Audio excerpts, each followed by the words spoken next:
Perhatikanlah apa yang bisa kalian berikan untuk meningkatkan kualitas sahabatmu. Tidak hanya kamu menuntut sahabatmu agar lebih baik dari dirimu.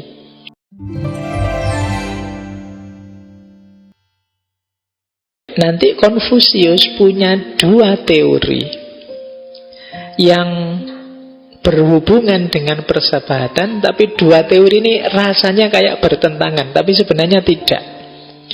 Jadi satu ketika Konfusius bilang bertemanlah dengan yang setara, tapi nanti dia bilang berteman itu ya jangan dengan yang setara, cari yang lebih baik.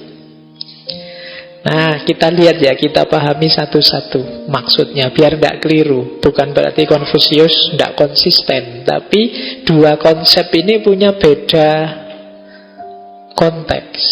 Nah, ini penting juga ini, wawasan tentang konteks ini. Jadi kalimat, kata, ungkapan itu jangan dilepaskan dari konteksnya. Ini konteksnya apa?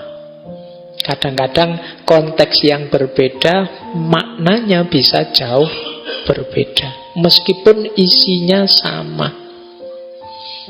Jadi konteks jadi penting. Nah, kita lihat sekarang ya. Ini kalimat yang sering dikutip orang. Kata Konfusius, jangan punya teman yang tidak setara dengan dirimu. Tapi selanjutnya ada kalimat begini, ketika seseorang bersalah, jangan takut untuk mengubahnya. Jadi berarti apa? Di antara tujuannya persahabatan itu saling mengingatkan, saling mendukung untuk kebaikan.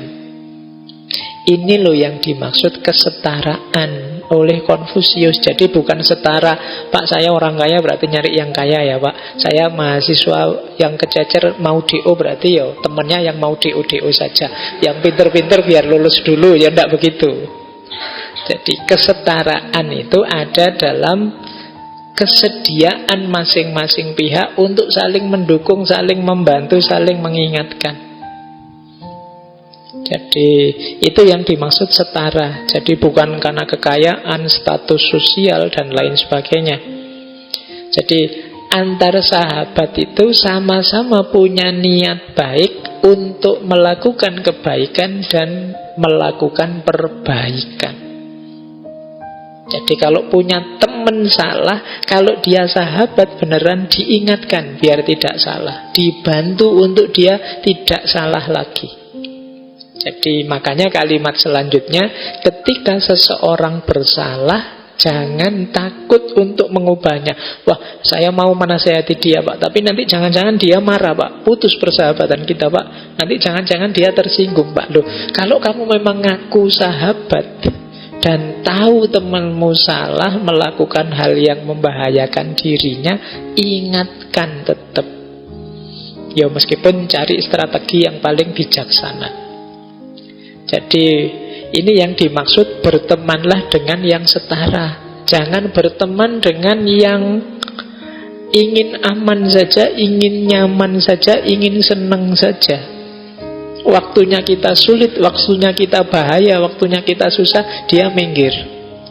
Nggak mau cari masalah, dia temanku begitu. Ini namanya bukan sahabat. Sahabat itu justru pas dia dibutuhkan dia hadir.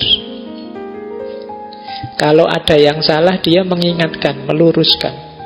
Bila perlu dengan keras karena tidak mau sahabatnya ada dalam bahaya. Makanya kemudian Konfusius bilang antar sahabat itu saling bersikap kritis dan menuntut, namun tetap ramah dalam persaudaraan. Pak, sahabat itu kan saling menerima Pak, kok menuntut? Iya, menuntut untuk kebaikan dan perbaikan tadi. Karena kamu sahabatku, aku ingin engkau hidup dalam kebenaran, keadilan, kebaikan. Ini tuntutanku padamu. Kamu juga nuntutlah begitu padaku. Ini namanya kita setara. Mungkin teman-teman masih ingat ya, salah satu ciri dari orang yang menyayangi, mencintai itu adalah care dan responsibility. Peduli dan mau tanggung jawab. Aku tahu sih itu perbuatanmu, efeknya sekarang kamu tanggung, tapi aku akan membantumu untuk memperbaiki hidup. Ini sahabat. Jadi tidak malah pergi kalau temannya dalam kesulitan. Kok sahabat nyari enaknya saja, berarti sahabat yang tidak setara. Disitulah nanti Konfusius menasehati kita, yuk bertemanlah dengan yang setara saja. Yang tidak setara itu mungkin nyari enaknya saja. Dia punya pamrih-pamrih demi dirinya sendiri. Tidak ada rasa saling. Nah, jadi ini konteksnya ini. Jadi jangan dipakai kalimat tidak setara ini untuk mungkin level sosial, status, kekayaan, apalagi ganteng dan tidak ganteng. Oh, yang ganteng-ganteng ngerombol di sana, yang tidak ganteng di sini tidak. Itu bukan setara. Jadi termasuk kecerdasan, kepandaian. Pak, capek saya Pak punya temen tidak pinter-pinter misalnya. Mosok tiap hari ngajari, enak dia. Lah saya tidak dapat apa-apa. Ini namanya tidak sahabat. Jadi kesetaraan itu ada dalam kesadaran untuk saling mendukung, saling memperbaiki dalam kebijakan, dalam kebijaksanaan. Nah, ini rumus yang pertama yang sering orang kadang-kadang salah paham dengan pernyataannya Konfusius ini. Jadi maksudnya bukan urusan eksternal, tapi kesungguhan, keseriusan dalam bersahabat untuk saling mendukung, saling menguatkan. Nah, ada lagi ini yang tadi saya sebut ya, kok rasanya bertentangan sih? Nah, kata Konfusius lagi, jangan pernah bersahabat dengan orang yang tidak lebih baik dari dirimu. Loh Pak, ini beda lagi ini Pak. Nah, saya bilang tadi, setiap pikiran, setiap gagasan itu kita harus tahu konteksnya biar pas. Jadi kalau yang ini yang dilihat oleh Konfusius, kita itu kan berteman untuk perbaikan diri. Akan lebih bagus kalau kita punya teman yang jauh lebih baik daripada kita. Kenapa? Kita bisa belajar banyak dari dia. Gitu. Kita bisa dapat manfaat banyak dari dia. Jadi kalau mencari sahabat, ya coba carilah yang lebih baik darimu. Itu akan banyak menguntungkanmu. Jangan mencari sahabat yang jahat, kata Konfusius, yang moralitasnya jelek.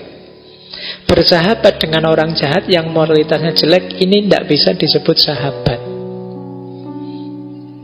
Jadi sahabat itu ya dengan orang baik. Ini kalau digabung dua quotes ini, dua pernyataan dari Konfusius ini. Jadi yang pertama, ayo mencari teman yang lebih baik dari kita, minimal setara dengan kita. Jadi paling tidak yang setara. Jangan mencari teman yang lebih jelek. Bukan wajahnya ya. Ya. Budi pekerti, kelakuannya. Karena selain kita sulit mengambil manfaat dari dia, juga karakter, watak itu nular. Kalau tidak percaya boleh dicek. Kalian adalah cerminan dari sahabatmu. Kalau tidak percaya boleh dicek. Mungkin kalian kuliah ini temannya siapa, itu sedikit banyak akan ketularan. Mungkin gaya ngomongnya, mungkin diksi-diksi yang dipakai, mungkin cara guyonnya, mungkin pasti kalian terpengaruh oleh orang yang paling dekat denganmu.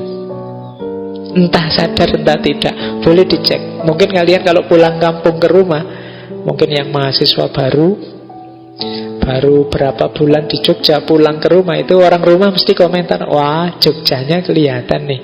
Biasanya celetuan-celetuan tidak sengaja. Mungkin ketularan teman satu kontrakan, apa ketularan bapak kos apa ibu kosmu, apa ketularan. Lo ya sopo ngerti kamu akrab sama ibu kosmu. Jadi kalipannya ibu kosmu terus sampai ke kampung. Gaya ngomongnya maksudnya. Nah, jadi itu pentingnya kita milih teman. Ketika kita milih sahabat, cari yang kualitasnya tinggi. Jadi kan lumayan. Misalnya, Pak saya punya sahabat itu Pak, kalau ngomong bahasa Inggris terus, lu kan lumayan, dikit-dikit kita ketularan bisa ngomong bahasa Inggris. Atau punya teman yang ngomongnya bahasa daerah, terusnya saya pernah punya teman Madura misalnya. Lu dikit-dikit saya ngerti bahasa Madura, meskipun nggak bisa ngomongnya. Tapi kan pengaruh itu ada. Maka cari teman yang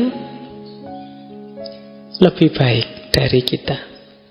Meskipun nanti di belakang ada penjelasannya, apa kemudian kita harus terlalu picky, terlalu milih, enggak, nanti ada rumusnya lagi. Tapi idealnya begini. Jadi ada konteksnya, kapan kita cari yang setara, kapan kita cari yang lebih baik. Kita cari yang setara dengan dalam semangat untuk bersahabat, untuk saling berbagi, saling mendukung dalam perbaikan. Kita cari yang lebih baik dalam rangka kita bisa belajar meningkatkan diri kita jadi lebih baik.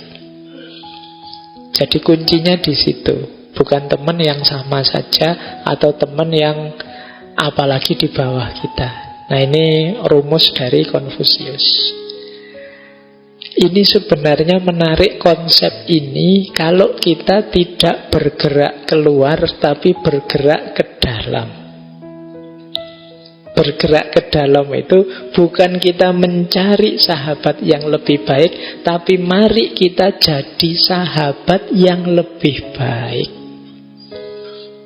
Nah, ini yang saya maksud membaca lebih dalam. Berarti apa? Jadilah kalian ini sahabat-sahabat yang lebih baik. Jangan hanya mengandalkan orang mencari yang lebih baik. Perhatikanlah apa yang bisa kalian berikan untuk meningkatkan kualitas sahabatmu. Tidak hanya kamu menuntut sahabatmu agar lebih baik dari dirimu. Nah, ini menurut saya ya. Jadi pernyataan dari Konfusius ini menurut saya kalau dibaca lebih dalam bisa ke sana. Kita itu kan sering kalau ada pernyataan-pernyataan semacam ini, itu kita selalu menuju keluar. Kita mencari siapa sih sahabat itu yang, sahabatku yang ini enggak, sahabatku yang itu enggak, sahabatku. Lupa menghitung diri sendiri. Apa kamu pantas jadi sahabat yang berkualitas tadi? Nah, jadi ini tips dari Konfusius. Yang saya bilang tadi, ini seolah-olah bertentangan, tapi bisa kita baca sesuai konteksnya. Jadi ada situasi yang memudahkan kita memahami yang rasanya bertentangan tadi. Kalau yang pertama tadi berhubungan dengan semangat kita berkawan, bersahabat yang harus setara. Yang kedua ini berhubungan dengan aspek perbaikan dalam persahabatan.